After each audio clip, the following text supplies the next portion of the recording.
Now the serpent was more subtle than any beast of the field which the Lord God had made. And he said unto the woman, Yea, hath God said, Ye shall not eat of every tree of the garden? We may eat of the fruit of the trees of the garden, but of the fruit of the tree which is in the midst of the garden, God hath said, Ye shall not eat of it, neither shall ye touch it, lest ye die. Ye shall not surely die, for God doth know that in the day ye eat thereof, then your eyes shall be opened, and ye shall be as gods, knowing good and evil. And when the woman saw that the tree was good for food, and that it was pleasant to the eyes, and a tree to be desired to make one wise, she took of the fruit thereof, and did eat, and gave also unto her husband with her, and he did eat. And the eyes of them both were opened, and they knew that they were naked, and they sewed fig leaves together, and made themselves aprons. And they heard the voice of the Lord God walking in the garden in the cool of the day. And Adam and his wife hid themselves from the presence of the Lord God amongst the trees of the garden. And the Lord God called unto Adam, and said unto him, Where art thou? And they heard the voice of the Lord God walking in the garden in the cool of the day. And Adam and his wife hid themselves from the presence of the Lord God amongst the trees of the garden. Where art thou? I heard thy voice in the garden, and I was afraid, because I was naked, and I hid myself. Who told thee that thou wast naked? Hast thou eaten of the tree, whereof I commanded thee that thou shouldest not eat? The woman whom thou gavest to be with me, she gave me of the tree, and I did eat. The serpent beguiled me, and I did eat. Because thou hast done this, thou art cursed above all cattle, and above every beast of the field.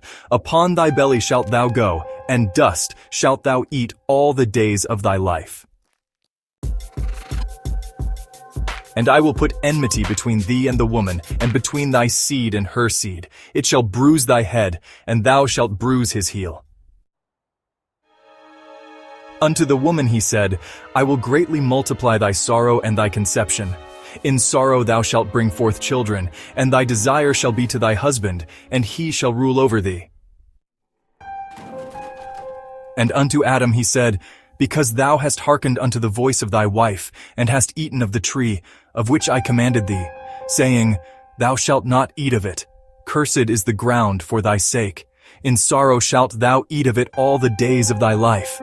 Thorns also and thistles shall it bring forth to thee, and thou shalt eat the herb of the field.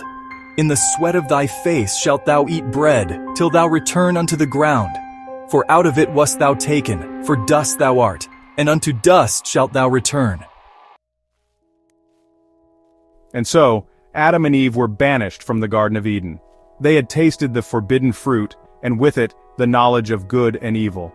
God, in his infinite wisdom, knew that they could no longer remain in paradise. He placed cherubim and a flaming sword that turned every way to guard the tree of life. From that day forward, Adam and Eve would have to toil the earth and face the hardships of the world outside Eden. Their lives, forever changed, marked the beginning of humanity's journey through a world that was no longer perfect. This was the price of their disobedience, a lesson that would echo through the ages, reminding all of the consequences of straying from the path of righteousness. And Adam called his wife's name Eve, because she was the mother of all living. Unto Adam also and to his wife did the Lord God make coats of skins, and clothe them. Behold, the man is become as one of us, to know good and evil.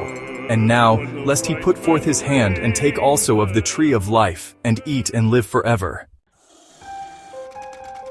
Therefore the Lord God sent him forth from the Garden of Eden, to till the ground from whence he was taken.